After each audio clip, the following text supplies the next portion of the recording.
Olá, boa tarde a todos, boa noite ou bom dia, né? Depende do horário que você estiver assistindo essa aula. Eu vou dar início então à gravação da aula de Química de Coordenação, parte 1, né? O que significa que existirão, né, a parte 2 aí, e talvez a parte 3. Eu ainda estou pensando como que eu vou organizar a próxima etapa, mas de qualquer forma está dividido em partes porque é um assunto que merece, né, um pouco de discussão, um pouco de atenção, um pouco maior nossa, né, nessa reta final da disciplina de Quant, né. Então, a ideia é a gente discutir sobre o que é a química de coordenação, né, e de que forma ela está envolvida dentro da nossa área, né? Não só dentro da nossa área, mas também dentro da nossa vida, né? Eu vou apresentar para vocês alguns aspectos, né, de aplicações ou de presença dos compostos de coordenação, né, que a gente também chama de complexos, né? Então, quando a gente fala complexos, a gente está falando de algo que está dentro dessa estrutura de química de coordenação, né? Então, a área, né, que trabalha com essas questões dos compostos complexos é a química de coordenação. E ela é uma área relativamente nova, né? Se a gente for considerar a evolução da ciência e da química, né, ao longo da história, vocês vão perceber que a química de coordenação ela é extremamente nova, né, em relação a tudo que a gente vem pesquisando e desenvolvendo. E ela veio para suprir, né, um problema que a gente tinha normalmente na química inorgânica, né. Então, agora, a partir de agora, eu vou explicar para vocês, né, esses problemas e como que a química de coordenação veio para solucionar. Então, a primeira questão que eu queria, né, discutir com vocês é algo um pouco mais filosófico, né, vamos dizer assim, que é a pergunta, né, sua vida depende de quê? E quando eu falo isso, eu estou falando da questão metabólica mesmo, né, da questão daquilo que você entende pela diferença da vida e da morte, né? Normalmente, as pessoas tendem a atribuir o estado de vida, o estado de morte, na questão metabólica, à respiração, né? É um dos primeiros fatores que uma pessoa vai verificar em outra para poder definir se a pessoa, né, tá viva ou morta, né? Ela vai ver se há respiração, né? Essa tende a ser, né, o principal fator. E aí eu não sei se vocês estão lembrados, né, do sistema respiratório. A gente tem, né, os pulmões, né? Então, toda vez que a gente fala de respiração, a gente já lembra, né, dos pulmões. Nos pulmões, a gente tem pequenos vasos, né, que são chamados alvéolos pulmonares, né? Então, normalmente, quando acontece a troca gasosa, essa troca gasosa acontece nos alvéolos pulmonares, né, que são, né, muito finas, né, são capilares, né, de fato, justamente para que a troca, a superfície de contato seja alta, para que você tenha uma alta eficiência da troca gasosa. Essa troca gasosa, ela vai acontecer, né, nos alvéolos pulmonares, mas quem vai ser o veículo para poder distribuir, né, esses gases, ou na ida ou na volta, é o sangue. E dentro do sangue a gente tem as chamadas hemácias, né? E as hemácias, elas ficam responsáveis aí por levar e trazer boa parte dos gases envolvidos na troca gasosa. Para onde que elas levam, né? Quando elas recebem? Elas levam, no caso, o oxigênio até as células do corpo para poder fazer o processamento desse oxigênio e gerar energia para o organismo. E como subproduto das reações metabólicas que acontecem nessas células, a gente tem a liberação do gás carbônico, né? E esse gás carbônico é devolvido, né, para o meio, e as hemácias também são responsáveis por levar boa parte, né? Não é todo o CO2, mas boa parte dele, de volta para os alvéolos para poder ser liberado. Então a gente faz o que? A gente inspira o oxigênio e expira o gás carbônico, tá? Então essa normalmente é a rota. E é uma forma mais simplista, né, na verdade, da gente explicar como que acontece esse processo.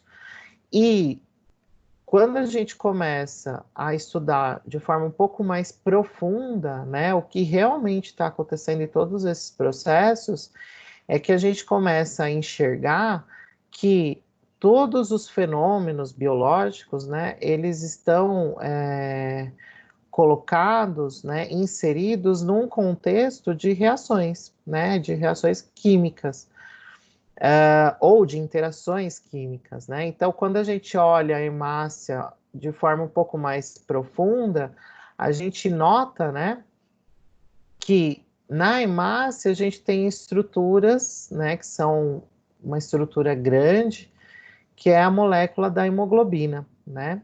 E a molécula da hemoglobina, ela é esse grande emaranhado, né, que vocês estão vendo aqui. Esse emaranhado é uma representação para a estrutura proteica, então a gente está falando de proteína, né? Então essa parte marrom, né, dessa imagem, nada mais é do que as cadeias de proteína que fazem que montam, né, o complexo da hemoglobina. E se vocês repararem, existe algo em comum nas diferentes partes da hemoglobina. Existem 4 coisas em comum. A gente tem um aqui, 2 aqui um pouco mais escondido, 3 aqui um pouco mais para frente e um quarto mais escondido lá atrás, mas dentro da estrutura da hemoglobina, né? Essa estrutura a gente chama de grupo M, tá? E nesse grupo M, todos eles têm algo com característica em comum, que é a presença de um átomo de ferro, né? Tanto é que o ferro é um dos fatores aí que está ligado normalmente a alguns problemas no sangue. Então, por exemplo, a anemia, né? Ou seja, o ferro ele tem uma participação fundamental naquilo que envolve as células sanguíneas, né? Por quê? Porque ele faz parte da estrutura da hemoglobina, né? Ou seja, é uma estrutura que tem como 4 centros, né? Uma espécie metálica, né? E o que, que seria essa parte vermelha aí em volta do ferro? Então, já vou falar sobre isso, mas só para demonstrar, né, complementar o que a gente estava discutindo. Então, as hemácias, né, e a hemoglobina, elas têm uma participação fundamental no processo de troca gasosa, né? Então, percebam a quantidade de reações que estão acontecendo, né, para que essas hemácias que estão presentes no sangue e que vão circular por todo o organismo, ou seja, vão ter a possibilidade de levar esse gás oxigênio, por exemplo, para as células, para depois levar de volta o gás carbônico obtido para os alvéolos pulmonares. Então, são vários processos que acontecem onde a hemoglobina está envolvida, né? E depois, né, depois que ela passa pelos tecidos, ela volta para os alvéolos para poder liberar o gás carbônico, né? Então, normalmente, a hemoglobina, ela é uma estrutura que tem essa capacidade de se ligar ao oxigênio, né, em um dado momento, mas ela também se liga ao gás carbônico, o que leva a gente a refletir. O que, que acontece, né, nos alvéolos pulmonares que faz com que a hemoglobina tenha uma grande afinidade pelo oxigênio? Né? Porque se você pensar, quando a hemoglobina está nos passando pelos alvéolos pulmonares, existe alguma coisa, algum fator que está modificando a estrutura, de certa forma, da hemoglobina, para que ela tenha uma alta afinidade química com o gás oxigênio. Ao mesmo tempo, como ela tem uma alta afinidade pelo gás oxigênio, ela tem uma baixa afinidade pelo gás carbônico. Isso justifica por que a hemoglobina ela solta o gás carbônico quando ela chega nos alvéolos. E ao mesmo tempo que ela solta o gás carbônico nos alvéolos, ela retém, ela segura o oxigênio, né? Então, o que explica isso está acontecendo nos alvéolos? E aí a gente pode ir mais além no nosso raciocínio. Quando essa hemoglobina ela está passando, né, através a hemoglobina dentro da hemácia, a hemácia está passando pela região muscular, né, pelos tecidos, o que vai acontecer? A hemoglobina passa a ter uma baixa afinidade pelo oxigênio, e isso é de se esperar. Por quê? Porque esse oxigênio precisa entrar nas células dos tecidos, então a hemoglobina precisa liberar esse oxigênio. Então precisa acontecer alguma coisa nesse meio para que a hemoglobina passe a não ter mais afinidade pelo gás oxigênio e, ao mesmo tempo, passe a ter afinidade pelo gás carbônico, porque quando a hemácia está passando, né, nos tecidos, ela está entregando o oxigênio e está recebendo o gás carbônico, né? Então, assim, percebam, se ela está no tecido, ela tem uma maior afinidade pelo gás carbônico que está vindo das células e ela tem uma baixa afinidade pelo oxigênio, por isso que ela libera para as células. Quando chega nos alvéolos, isso inverte. Então, aconteceu alguma coisa que faz com que a hemoglobina não tenha mais uma boa afinidade pelo gás carbônico e passa a ter uma ótima afinidade pelo gás oxigênio, né? Então, percebam, isso é um fator predominante naquilo que define se a nossa respiração vai acontecer de forma satisfatória ou não. Se não houver, né, essa modificação no meio que leve a essa modificação da estrutura, né, que a gente tem da hemoglobina, a respiração não seria possível. Se a respiração não é possível, ora, então existe uma diferenciação aí, no sentido de definir o que é morte e o que é vida, né? No sentido que se a respiração cessa, eu não tenho mais vida, né?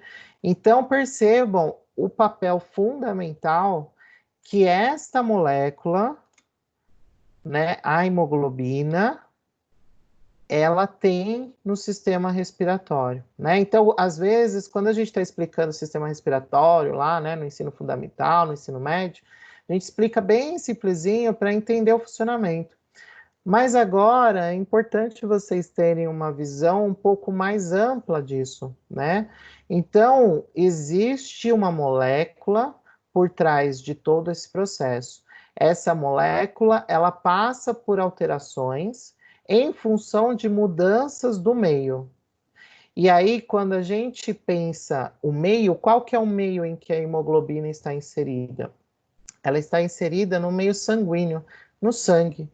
E a gente sabe, né, que o sangue, ele tem em determinadas regiões do corpo humano mudança do pH. Então, gente, olha só que interessante. Um fator que faz com que determinadas moléculas modifiquem a sua estrutura a ponto delas terem afinidade por uma espécie e não ter afinidade por outra, um desses fatores é o pH. Ou seja, se eu tenho mudança de pH, eu tenho uma mudança conformacional nessa estrutura que faz com que em um determinado pH ela tenha uma determinada atividade biológica. Se mudou o pH, essa atividade modifica. Tudo bem? E aí, agora, só para a gente entender melhor como é essa molécula de hemoglobina, a gente vem aqui, ó, pega o grupo M, que é esse grupo aqui, ó, né? Especificamente. O grupo M, gente, é exatamente isso aqui, ó, tá? Que é o anel porfirínico, né? Que a gente chama. Então, a gente tem essa estrutura orgânica enorme, perceba, é uma única estrutura. e aqui no centro o ferro, né? E aí, aqui do lado tem a demonstração do que acontece estruturalmente com a hemoglobina, né?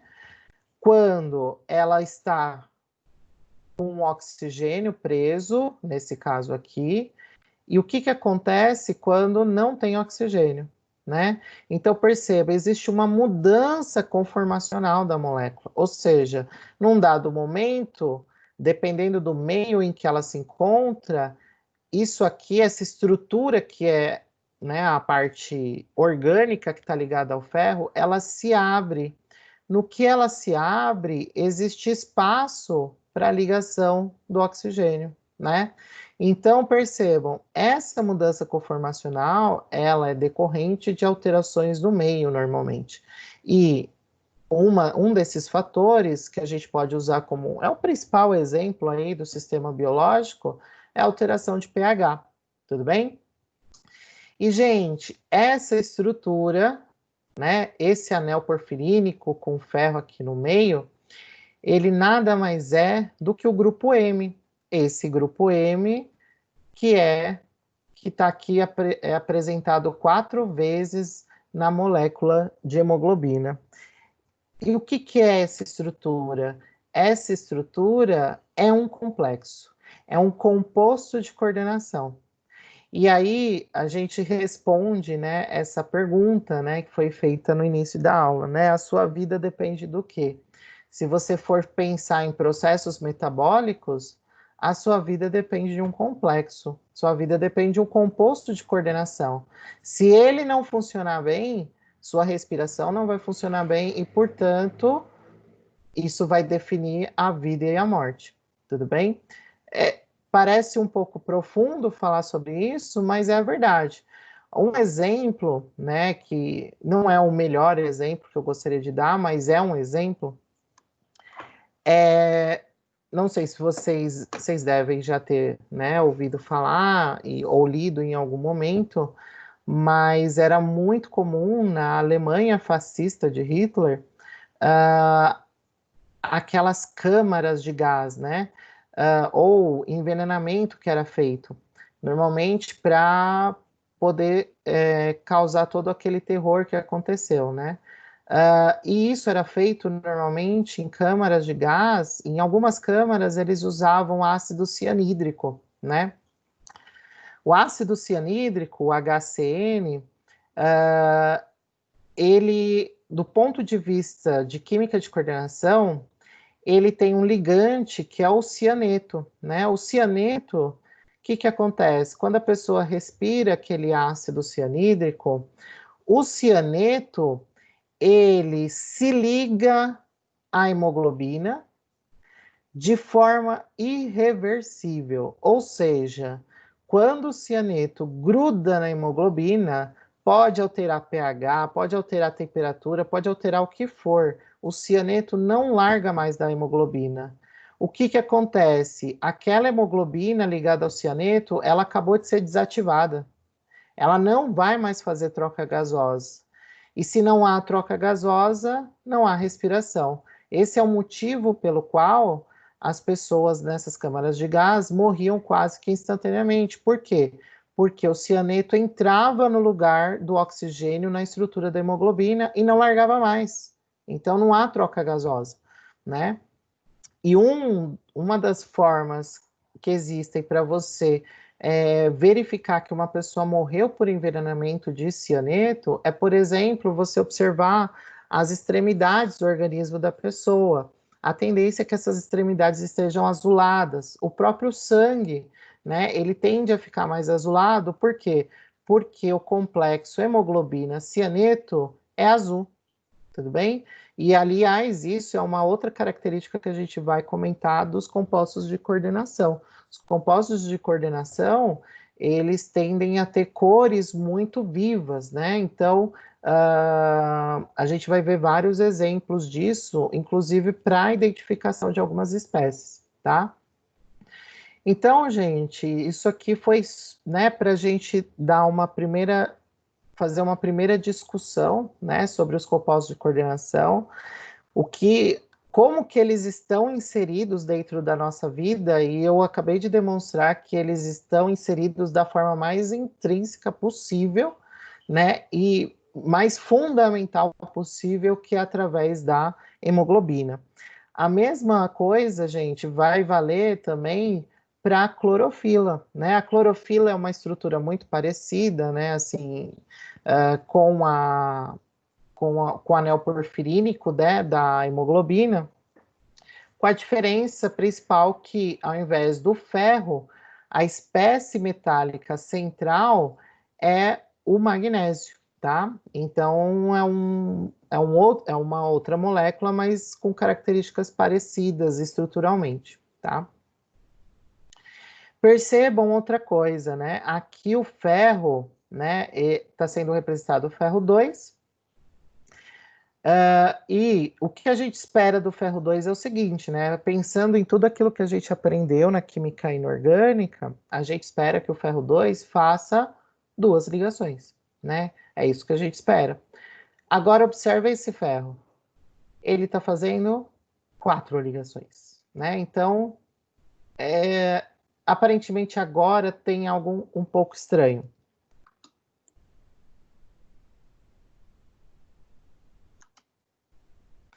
Então vamos lá, gente. Qual foi, né, para que a química de coordenação veio, né? Então, o que que ela veio explicar? Bom, vocês lembram bastante, devem lembrar com certeza, da química inorgânica, né, TMI, sobre a estrutura dos compostos inorgânicos, né? Então, o que que a gente verifica normalmente?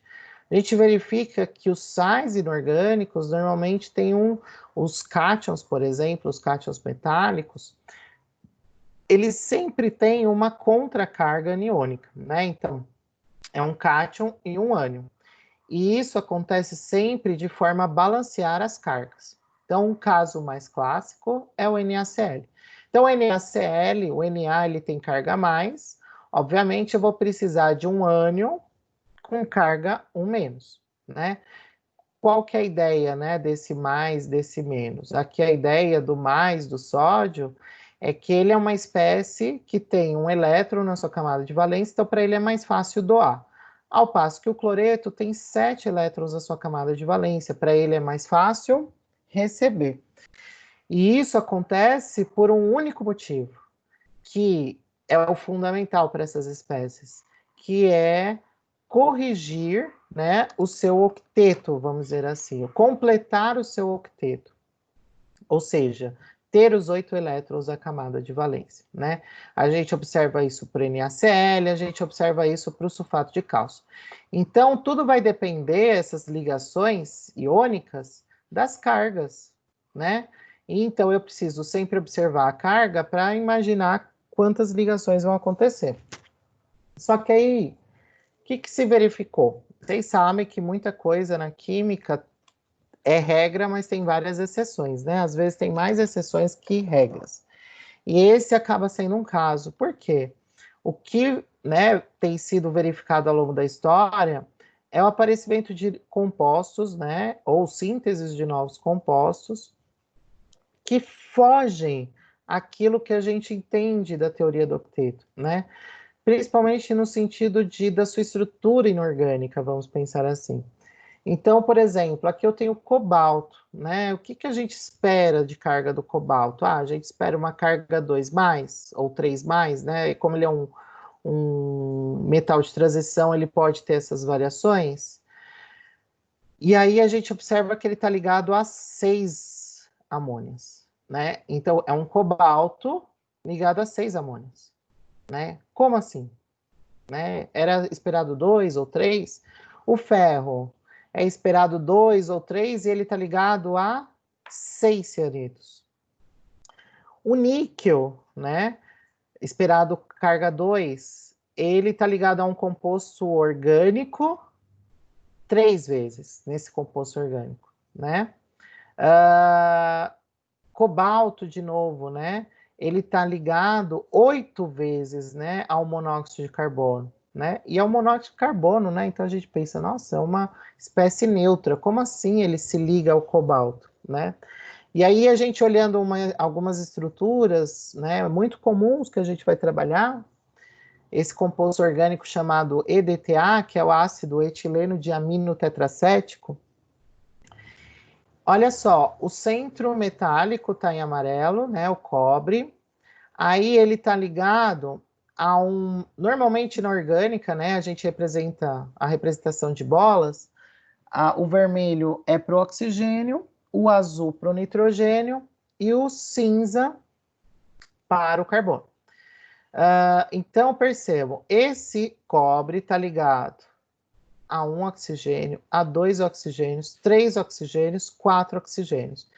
E está ligado também o mesmo cobre, hein? A mais um nitrogênio, dois nitrogênios. Ou seja, ele está se coordenando com o EDTA por 6 pontos de coordenação, por 6 ligações, que a gente já vai discutir que tipo de ligação é essa. É algo muito estranho, né? Partindo do princípio de tudo que a gente viu na inorgânica clássica. Então, baseado nessas coisas estranhas que começaram a aparecer, é que alguns pesquisadores começaram a pensar o que estava acontecendo. Então, o que seria isso? E a partir dessa problemática é que começaram a propor, né, hipóteses do que poderia estar acontecendo. E aí, em 1913, né, o Alfred Werner, ele fez a proposta, né, ele explicou o que estava acontecendo. Graças a essa explicação, graças a esse estudo, ele recebeu o Prêmio Nobel de Química em 1913, né? E ele é considerado o pai da química de coordenação, porque ele foi o primeiro, né, pesquisador a apresentar uma forma coerente de explicar o que estava acontecendo com esses elementos de transição, né, que estavam se coordenando, se ligando a diversos ligantes ou a um ligante, mas por vários pontos, como é o caso do EDTA que eu expliquei no slide anterior. Né? Então, o que é isso? Então, qual que é a proposta dele? A proposta dele é que aquilo que estava acontecendo naqueles compostos é a chamada química de coordenação, ou aquilo que a gente viu é um complexo, né? E o que seria um complexo? Um complexo, gente, seria uma espécie, tá? Que possui um centro metálico. Então, aqui eu estou representando o centro metálico pelo cobalto. O cobalto, gente, normalmente, ele é a principal espécie, né, de exemplo, porque ele foi o alvo de estudo do Werner. Então, a gente acaba utilizando ele como primeiro exemplo, porque foi o primeiro estudo, né, para poder explicar a química de coordenação. Bom, esse centro metálico, em volta dele, existem espécies que estão ligadas a ele, tá? Que a gente chama de ligantes, tá? Então, nesse caso, a gente tem ligantes amônio. A grande questão é, qualquer espécie pode ser o centro metálico? Ou qualquer espécie pode ser o ligante? Não. A gente precisa ter uma condição básica, né, para que uma espécie seja o centro metálico e outra espécie seja o agente ligante, tudo bem? A primeira coisa é o seguinte, eu preciso ter uma espécie, um deles, né, ou o íon central ou ligante, precisa ser um ácido de Lewis. Normalmente, o ácido de Lewis, né, a gente define como uma espécie que é receptora de elétrons, tudo bem? Então, o ácido de Lewis, né, é uma outra forma, né, de caracterizar ácidos e bases, é uma espécie que recebe elétrons, tudo bem? Essa é a primeira definição. E se eu tenho um ácido de Lewis, eu preciso ter uma base de Lewis. Então, uma base de Lewis, se um ácido de Lewis é um receptor de elétrons, uma base de Lewis é um doador de elétrons. Então, para que eu tenha um complexo, eu preciso ter um ácido de Lewis e uma base de Lewis. Tudo bem? Gente, nessa estrutura, o meu ácido de Lewis é a espécie que quer receber elétrons, né? Que tem, melhor, né? Que tem espaço para receber elétrons. Se a gente observar entre o centro metálico e os ligantes, a amônia tem uma espécie, né, presente nela, que é o nitrogênio. O nitrogênio, se vocês lembrarem, ele tem um par de elétrons disponível, né? Então ele tem elétron para doar. A amônia tem. Se a amônia tem um par de elétrons para doar, ela é uma base de Lewis. Obviamente, se ela se liga ao centro metálico, é porque o centro metálico é um ácido de Lewis. E um ácido de Lewis é um receptor de elétrons. Aí, isso é para deixar a gente mais maluco ainda, né? Porque a gente pensa como que o metal vai receber esse par eletrônico. Se ele quer, na verdade, se desfazer desses elétrons da camada de valência, porque a gente sempre lembra do conceito da inorgânica, né? Da espécie que quer se desfazer desses elétrons. Só que aqui a gente tem que entender o seguinte: as espécies de transição, os metais de transição, eles são espécies que normalmente têm orbitais vazios, né? Então perceba, olha a situação. Eu tenho a amônia, que tem o seu nitrogênio com par eletrônico para doar, de um lado. E eu tenho do outro lado o centro metálico com orbitais vazios disponíveis para receber esses elétrons. Isso é uma condição energeticamente favorável? É.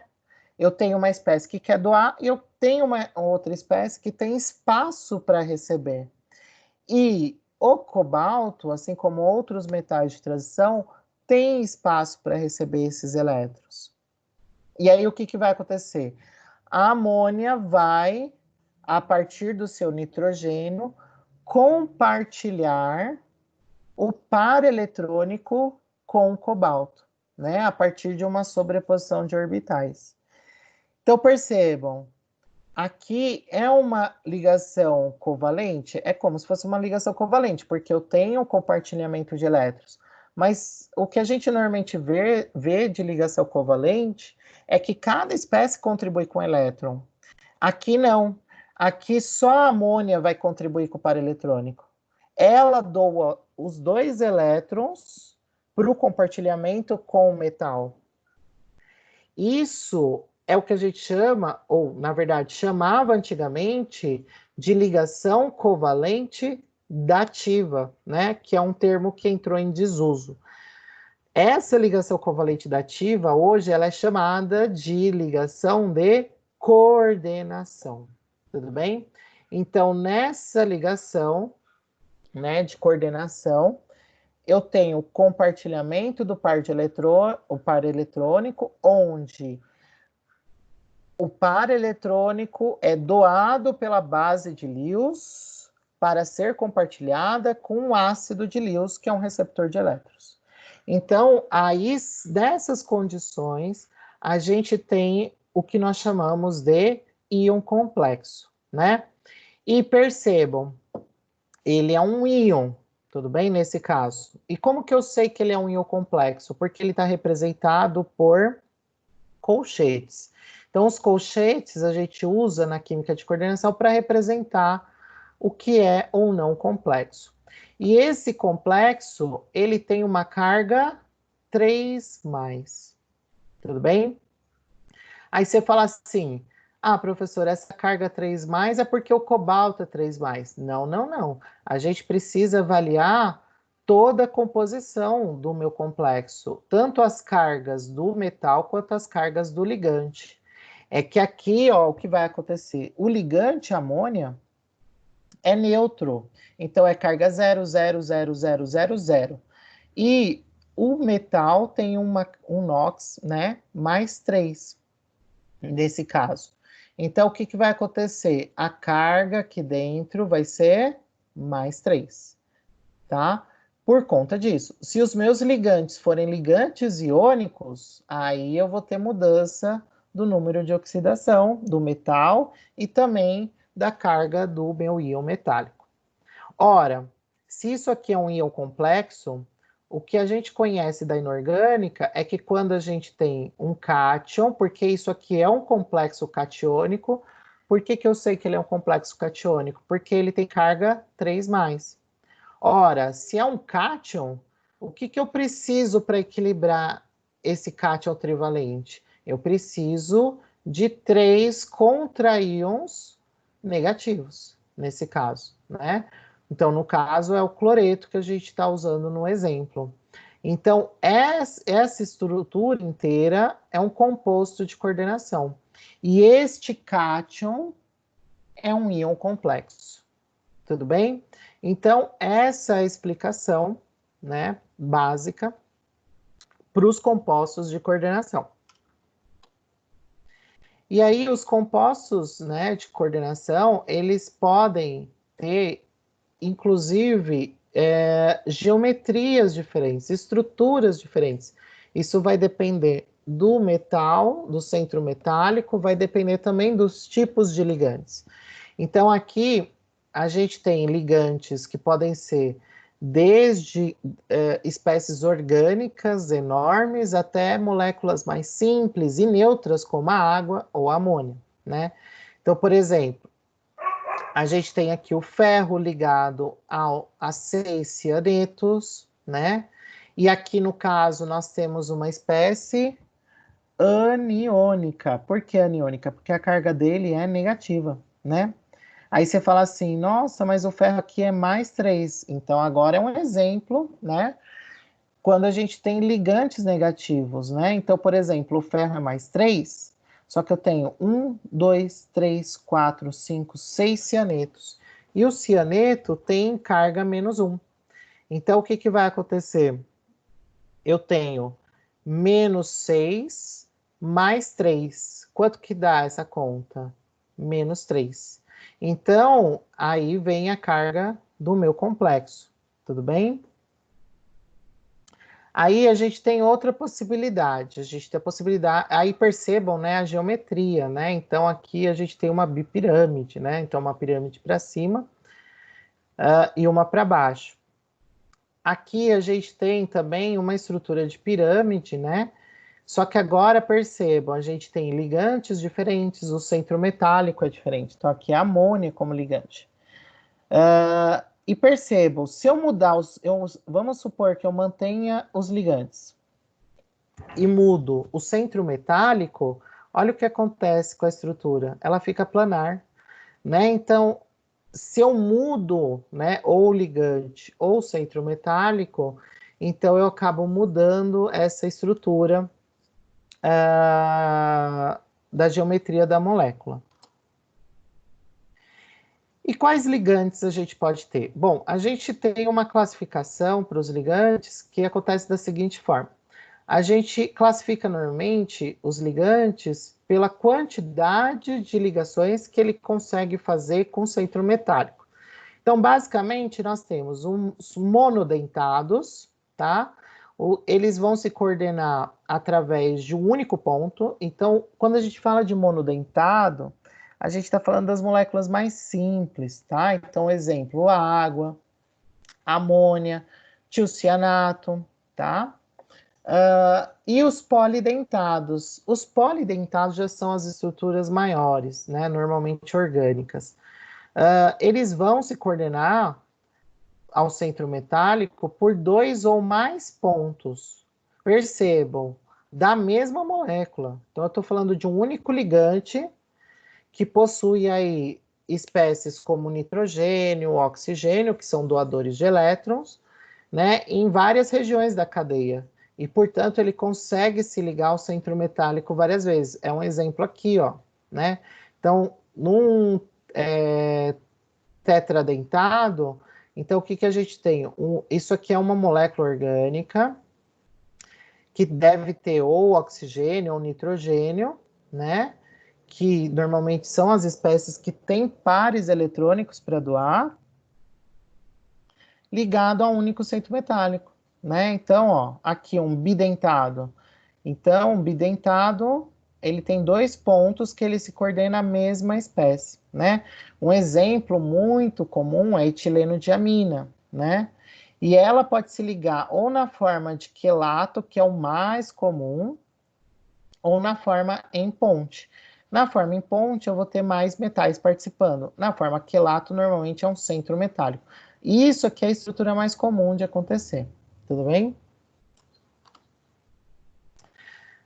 Os ligantes monodentados, a gente pode ter ligantes monodentados neutros, então monóxido de carbono, a água, a amônia, né?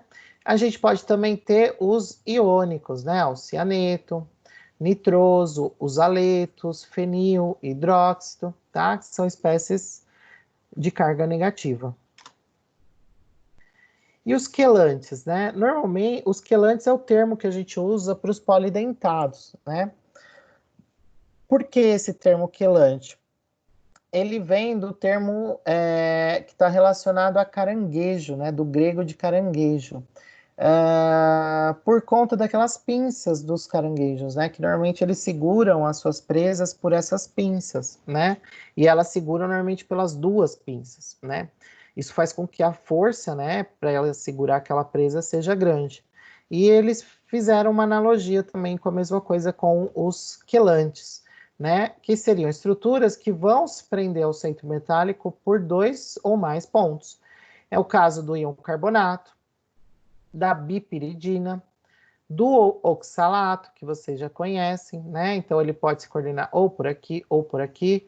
Ah, pode se coordenar pelos quatro? Aí é mais difícil, gente, porque aí você tem que levar em consideração o próprio impedimento estérico para isso acontecer, né? Então a estrutura ela teria que se deformar de tal forma que os ângulos de ligações não aguentariam, né?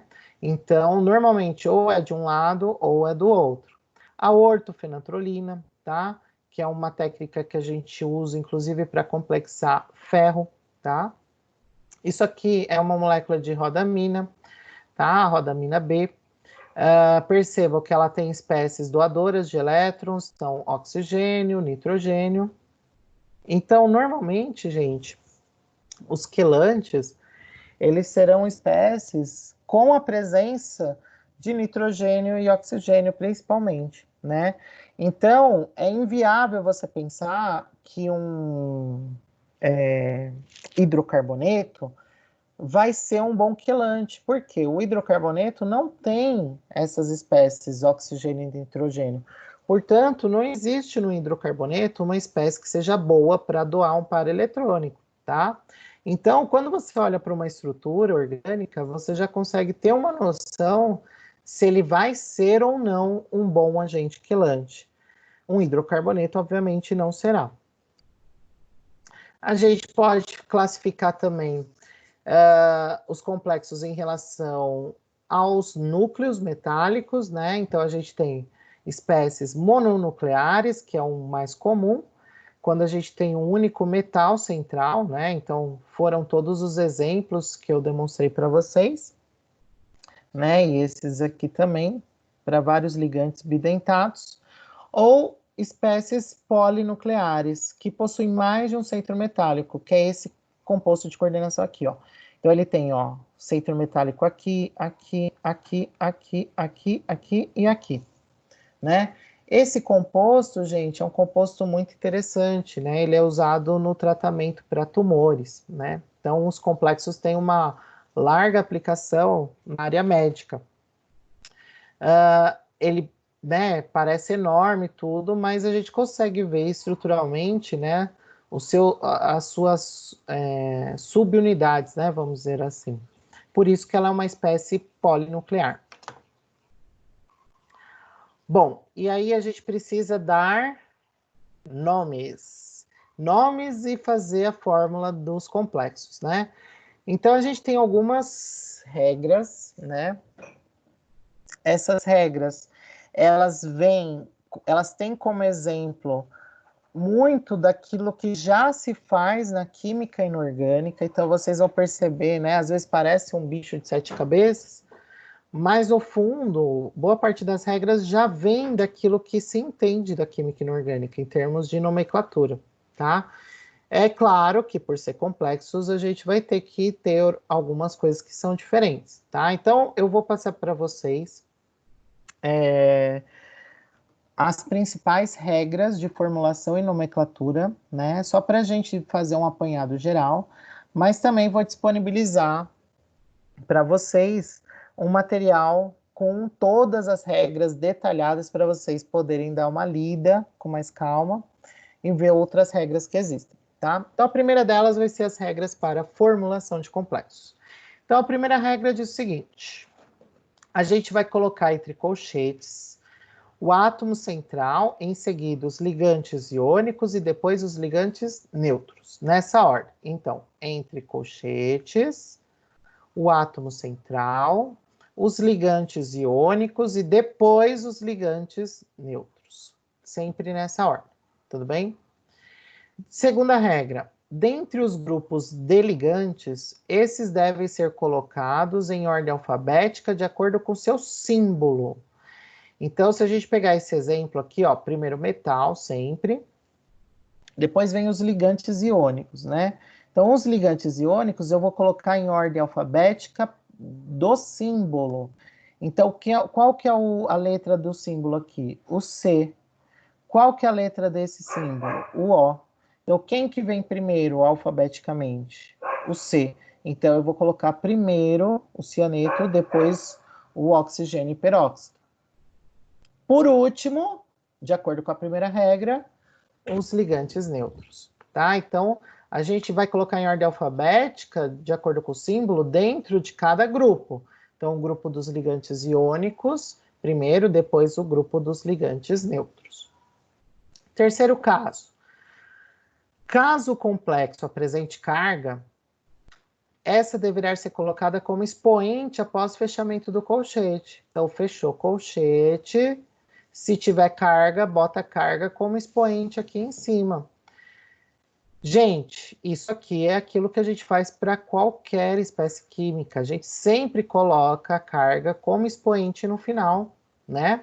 Então, a mesma coisa vai valer para os complexos. Os sinais devem sempre ser empregados nessa sequência: colchetes, chaves e parênteses. E o uso de parênteses ou colchetes será obrigatório para íons com mais de duas espécies. Então, o que seria um íon, né, com mais de duas espécies, né? Ou um ligante com mais de duas espécies? Se você pegar a amônia, por exemplo, ela tem duas espécies, que é o nitrogênio e o hidrogênio. Então, quando a gente tem esses casos, a gente usa os parênteses, né, para separar. O cloreto, não, o cloreto é só cloreto, então não precisa colocar ele, né, dentro de parênteses, tá? Gente, só para uma observação, embora tenha essa regra, tudo, o que a gente nota é que as chaves são muito pouco usadas, tá? Então é muito comum usar colchetes e parênteses.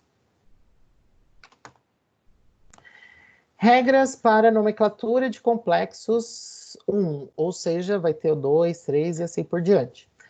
Primeira regra, o nome do ânion deve preceder o do cátion, e o átomo central é citado após os ligantes. Então vamos lá. O nome do ânion deve preceder o do cátion. A gente para aqui agora, hein? Onde será que a gente já viu que num nome de um composto, o nome do ânion vem antes do cátion? Onde?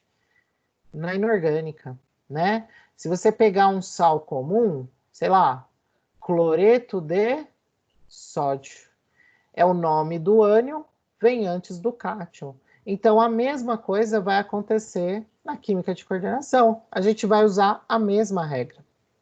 Só que agora tem uma diferença. A gente vai precisar citar ao final o átomo central.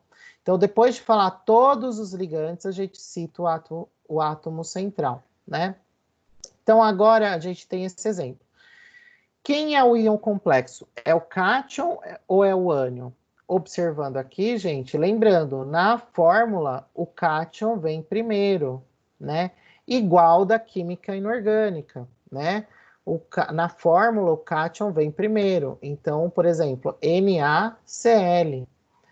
Então, o meu íon complexo é um cátion. Ele é um cátion complexo, tudo bem? Portanto, quem é o meu ânion? Meu ânion vai ser o cloreto. Portanto, o nome deverá ser quem? Primeiro nome do ânion. Então, é cloreto. D. Aí vem o nome do cátion. Para dar o nome do cátion, já que ele é o complexo, eu primeiro falo todos os ligantes. E por último, o átomo central. Então, aqui vai ser hexa. Por que hexa? Porque como eu vou falar do ligante da amônia, a amônia aqui tem 6. Ou seja, hexa indica que eu tenho 6 amônias. Só que olha só, hexaamina, porque na química de coordenação, o nome amônia não vai existir. O que vai existir é o nome amina, tá? Por fim, cobalto e entre parênteses, o estado de oxidação do cobalto. Tudo bem? Então, primeiro o nome dos ligantes, depois o nome do átomo central, certo?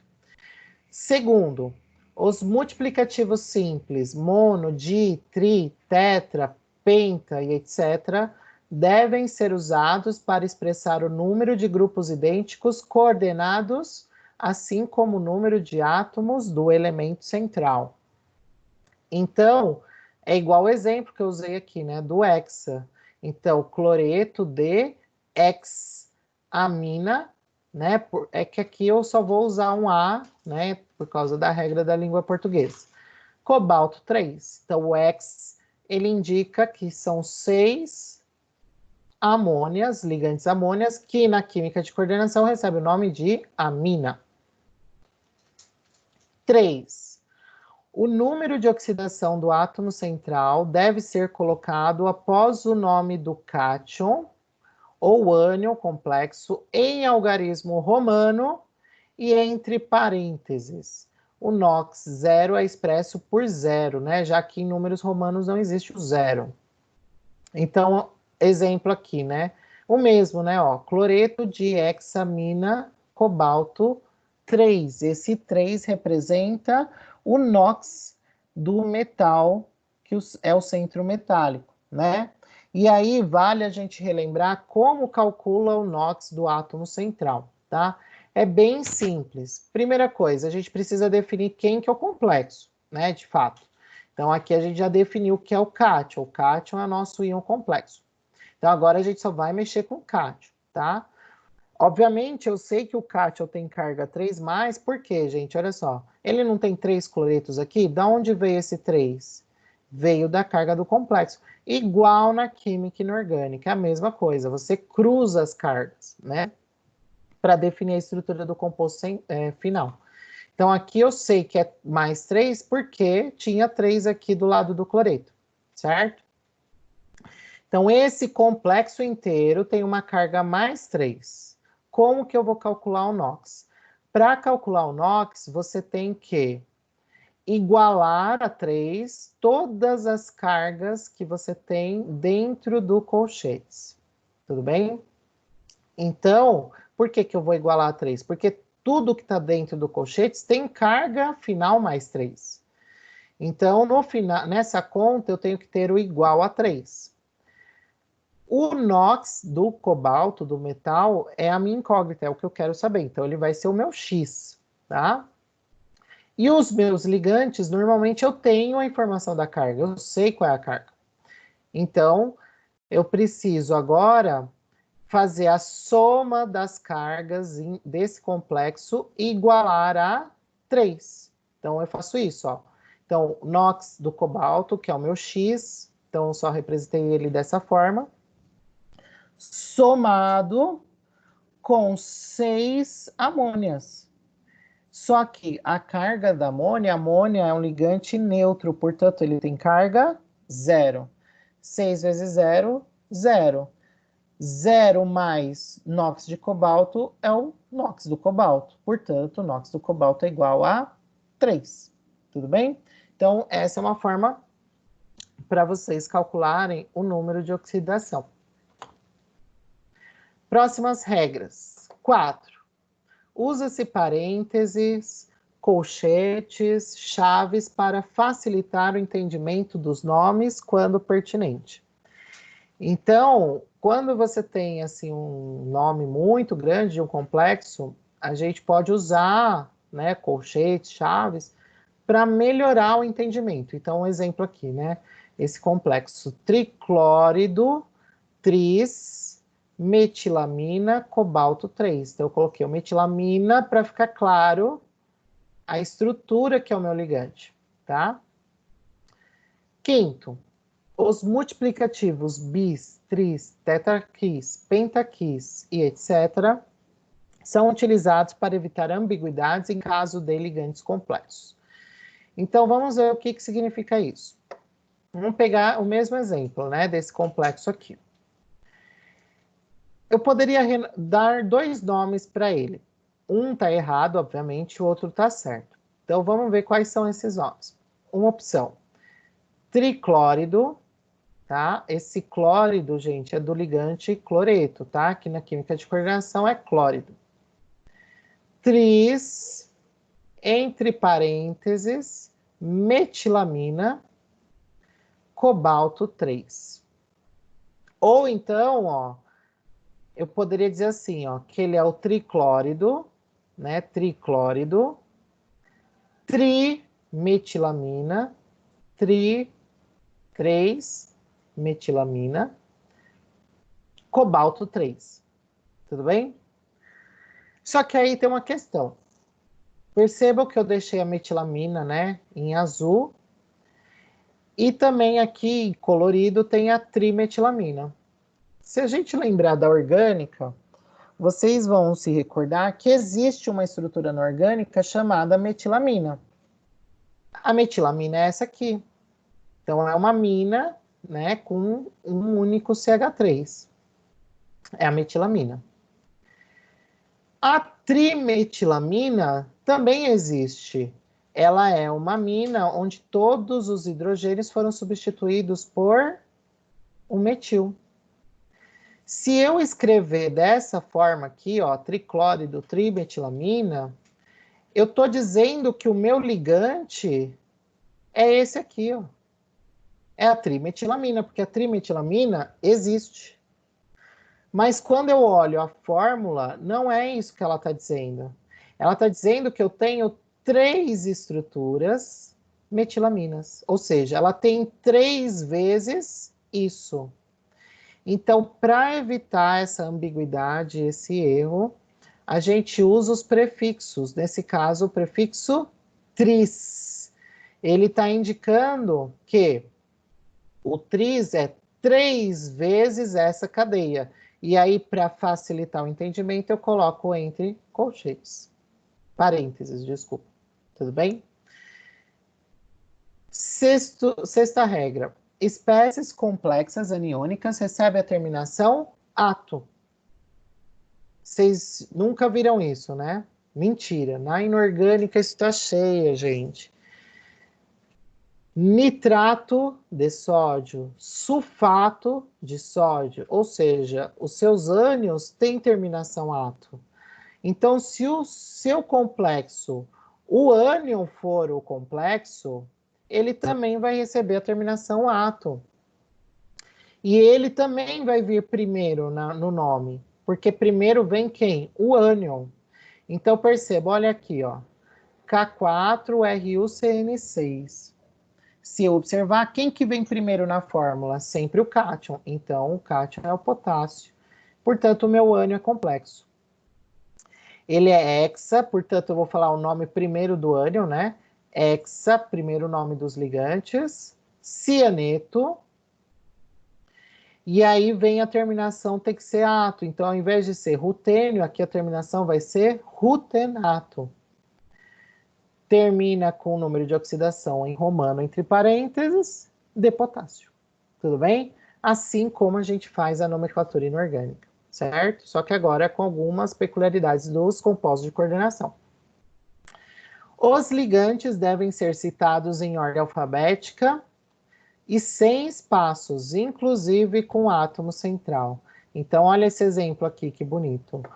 Esse composto é amina, dicianeto, dióxido, peróxido, cromato, 6 de potássio. Então, todos os ligantes vêm juntos, tá? Só vou fazer a separação depois entre cátions e ânions. E aí, gente, para os nomes dos ligantes, eu sei que eles parecem meio doidos, né? Mas a gente tem uma tabela, né, para ajudar, onde é demonstrado qual que é o nome que a gente dá, né, pro ligante na química de coordenação, tá? Então, por exemplo, a água é aqua, a amônia é amina, fluorido, cloridro, bromido, iodido, hidróxido, esse pelo menos é igual, óxido, cianeto. E também, gente, quando você tem compostos que podem se coordenar ao centro metálico por outros pontos, né? Então, por exemplo, o tiocianato, que pode ser tanto pelo nitrogênio, ora pelo enxofre, a gente precisa fazer essa identificação. Essa identificação normalmente a gente faz pela letra minúscula K e o símbolo da espécie por onde ele vai se coordenar. Tudo bem?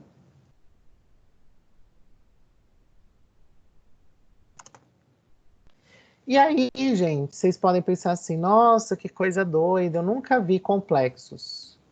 Mentira. Por que mentira? Porque o permanganato, que vocês já mexeram em algum momento, ou vão mexer ainda, né? Porque a gente vai fazer alguns experimentos, ele é um complexo. Só que ele é um complexo simples. E ele tem uma cor roxa bem evidente, né? Então, é o centro metálico ligado com vários ligantes. Olha o cromato. Cromato também. Cromato é um complexo. O dicromato, ele é um complexo polinuclear, né? Os complexos, gente, dependendo do meio onde eles se encontram, eles mudam os seus ligantes. E quando eles mudam os seus ligantes, o que que acontece? Ele muda de cor. Então, se eu tiver o cobalto em água e adicionar ácido clorídrico concentrado, o que que tende a acontecer? O cloreto substitui todas as águas no complexo e essa estrutura passa a ter uma cor azul. Tudo bem? Percebam que aqui é uma espécie iônica, então não é um precipitado formado. A solução fica azul, né? Então, isso é uma característica de complexos, tá? Níquel, por exemplo, a gente pode ter níquel, solução de níquel esverdeado, que é o mais comum, é porque é quando ele está complexado com a água. Com etileno, ele fica violeta. Com a amônia, o níquel, né, a solução fica um violeta mais próximo do azul, né? E aí a interação dessas soluções com a luz é diferente. A gente vai ver isso instrumental. A gente pode pegar os metais de transição, gente, e modificar os ligantes, e cada espécie formada tem uma coloração diferente. Então, olha a gama de colorações que a gente tem, né, dos materiais oriundos de compostos de coordenação, né? Isso é uma característica bem marcante dos complexos, né? Essa capacidade de alterar os ligantes e alterar propriedades físico-químicas, tá? Então, olha só as cores, né, das soluções, por exemplo, de algumas espécies em água, né? Às vezes você fala assim, nossa, o níquel é verde porque ele é verde. Não, ele é verde porque ele forma um complexo com a água e este complexo é esverdeado. Tudo bem? Um exemplo, né? Um teste, por exemplo, feito com cobre, né? Que é feito no laboratório, inclusive, né? Para fazer solubilização do cobre, né, quando ele está na forma de hidróxido. Então, aqui, por exemplo, se eu tiver uma solução de cobre, nitrato de cobre, por exemplo, e adicionar hidróxido de amônio, no primeiro momento, a gente vai ter a formação do hidróxido de cobre, tudo bem? Que é um precipitado azul gelatinoso. Se eu adicionar excesso de hidróxido de amônio, o que vai acontecer? Esse precipitado ele acaba dissolvendo porque começa a ser formado um complexo, tá? Esse complexo é a diamina cobre, tudo bem? Então, ó, cobre mais amônia vai formar diamina cobre, certo? Lembrando, né, amônia doadora do par eletrônico para os orbitais vazios do cobre. Aplicação na indústria, por exemplo, na extração do alumínio de bauxita, né? Quando se faz extração de alumínio de bauxita, é muito comum vir, né, nesse processo de extração, o ferro como interferente, né? O ferro sempre está presente na bauxita. Então, uma forma de separar o ferro do alumínio é utilizando os complexos, né? Então, a gente pode pegar lá a mistura da bauxita, adicionar excesso de hidróxido. O que vai acontecer? No excesso de hidróxido, o ferro vai formar o hidróxido de ferro 3, que é um precipitado, tudo bem? Ele não tem carga aqui, ó, perceba, então ele vai precipitar. O alumínio, quando está na presença de excesso de hidróxido, ele forma um ânion, que é um ânion complexo, e esse ânion complexo, ele é solúvel. Então, percebam, precipitado, solução. Então, eu consigo separar por uma decantação, por uma filtração, né? Então, é uma forma que a gente tem de aplicar os complexos. Aplicações em pesquisa e desenvolvimento, né? Então, a gente tem os complexos aí, uma das aplicações é para marcação biológica, né? Então, a gente consegue fazer complexos, né? Então, olha aqui, o centro metálico, no caso aqui é uma terra rara. Essa terra rara, no caso, é európio, ele faz parte do grupo dos lantanídeos, né? E o que é interessante? O európio, ele é naturalmente fluorescente, só que na forma inorgânica, ele floresce muito pouco. O que a gente faz para contornar esse problema? A gente forma um complexo dele com compostos orgânicos, ou seja, quelantes, e aí esses quelantes, eles vão ajudar o európio a aumentar a eficiência de fluorescência. Por quê? Porque eles vão funcionar como se fosse uma antena. Então, se eu jogar radiação ultravioleta aqui, esses ligantes, eles vão absorver essa radiação e transferir para o metal de forma muito eficiente. Por que eles vão transferir? Porque eles estão coordenados com o metal, tudo bem? Quando isso acontece, a energia que o európio recebeu, ele vai devolver na forma de luz, na forma de fluorescência. Então, a fluorescência dele vai ficar muito forte. E para que a gente usa isso? A gente pode, por exemplo, prender esse composto numa proteína que se liga especificamente às células de tumor. E aí a gente consegue, adicionando, né, esse material nas células, ele vai se ligar somente a essas células de tumor, e quando eu usar um microscópio de fluorescência, só vai florescer as células tumorais, tá? Então, isso é uma ótima aplicação que a gente tem para os complexos, né, na pesquisa em desenvolvimento, entre outros, tá? Isso é só um exemplo. E as aplicações em AQQL, né? Então, vocês já devem ter estudado, né, os grupos de cátions, imagino que vocês já devem estar aí no terceiro ou quarto grupo. Imagino também que a professora Aline comentou com vocês, né, sobre os complexos e tudo mais. Então, gente, o que acontece? Na marcha analítica, nos processos de identificação, ou solubilização, ou precipitação, existem a presença de complexos. O cromato é um complexo, né? Eu falei para vocês. Aqui, na hora que você vai dissolver o cloreto de prata, é para formar diamina prata, que é um complexo. Isso no grupo 1 de cátions. Grupo 2, a gente tem complexos aqui também de cobre e cádmio, né? E aqui, né, como fica o aspecto do tubo de ensaio quando a gente forma essas espécies. Aqui o complexo de cobre com ferrocianeto, né, que é um complexo precipitado marrom. O chumbo aqui, que ele é solubilizado a partir da formação de um complexo de cromato, que é um complexo, cromato, desculpa. Mais complexos, ó, ferrocianeto, complexo de ferro tiocianato, solubilização do alumínio, ó, por formação de complexos, solubilização do zinco por formação de complexo, identificação do níquel por formação de complexo, que tem essa cor bonita, vermelha, identificação do cobalto também por formação de complexo com tiocianato, né? Então, olha só o aspecto como fica. Na própria separação, né, inicial do grupo 3, também é por formação de complexos, né?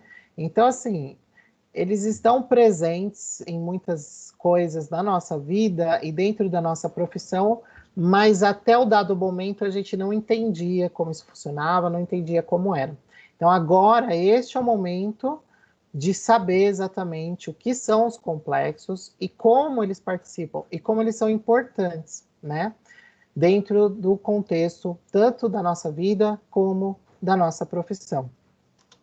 E é isso aí. Agradeço vocês. Até mais.